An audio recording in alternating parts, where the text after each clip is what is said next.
araw for today's video. Ito, magluluto na naman tayo ng ating ulam. Ayan.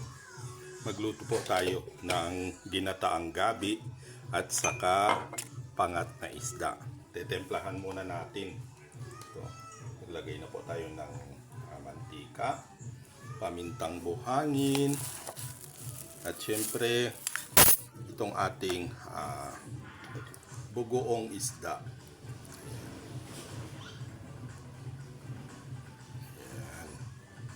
Then maglagay din po tayo ng pampalasa, mga boss ka-idol.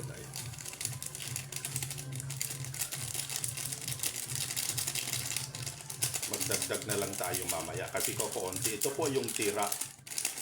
Ayan, kulang po yan. Dagdagan natin mamaya.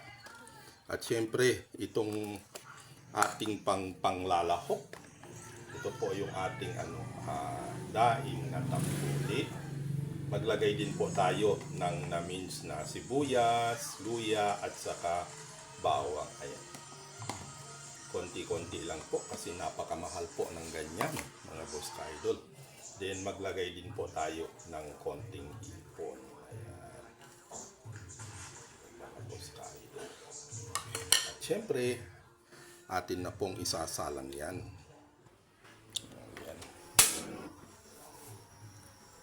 Kasalang na, mga boss ka-idol. Then sunod din natin itong ating pangat na isda. Ayan, maglagay po tayo ng sili. Asin na po dati yan. Then itong ating sibuyas at saka luya lang. Huwag po tayo maglagay ng bawang doon natin. May magagalit, ayaw nila. Then itong pampalasa. Dati na pong may asin yun, mga boss ka-idol. Ayan. Then ang ating suka. Huwag po natin ilagay lahat to kasi pangit po pag masyadong maasim. Yan na po, syempre isasalang din natin yan. At syempre, ayan, sinalang na rin natin, mga boss ka-idol. Dalawang simpleng ulam lang. Ganito lang po ang buhay probinsya. Mga gulay, isda, sapat na po, mga boss ka-idol. Takpan po muna natin to para mabilis maluto. Then ito naman yung ating ginataang gabi, mga boss. Ayan, muntikan ko pang nakalimutan ito, mga boss. Itong isa rin sa mahalagang sangkap ng ating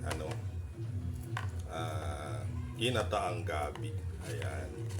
Pero huwag po natin damihan, yung konti lang para may sipa itong ating ginata. Dagdagan po natin ng ng konting sabaw para meron pong pagsabawan na ay konti lang din. Takpan natin ulit, mga boss. Then dito naman sa ating ginataan, ilagay natin yung ating pangpaanghang.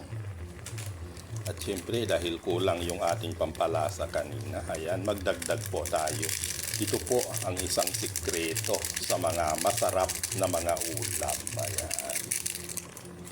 At syempre, ito rin yung ating panggagata. Ayan, ready-made na ginataan. Coco Mama. Ayan.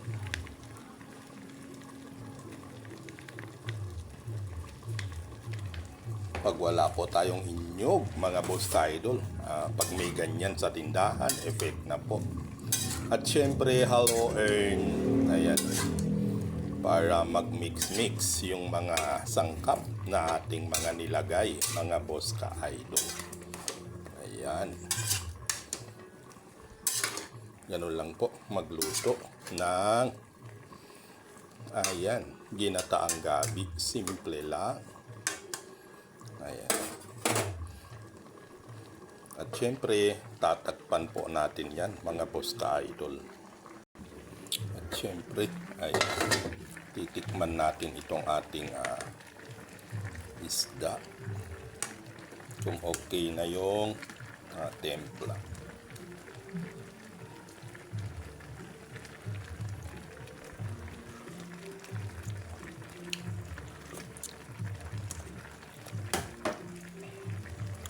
Sarap ng sabaw mga boss.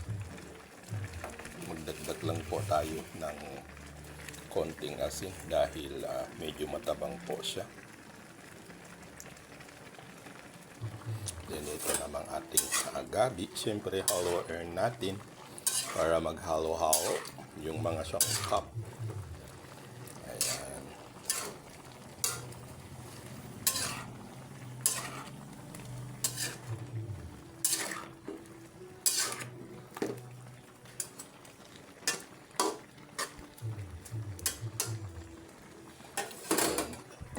Sisimmer po natin mga boss idol para lumambot po siya. Ayan.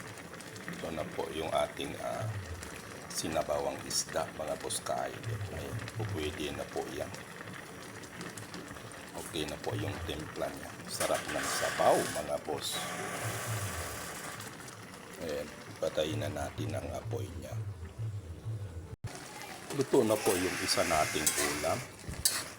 Ito naman is ayan, patuloy pa rin nating niluluto upang madurog po itong mga gabi.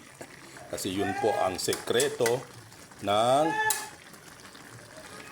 masarap na ginataan, yung magkadurog-durog po yung kanyang mga gabi, yung tangkay ng gabi. Then magdagdag po tayo ng konting asin kasi medyo natatabangan ako mga boss ka-idol.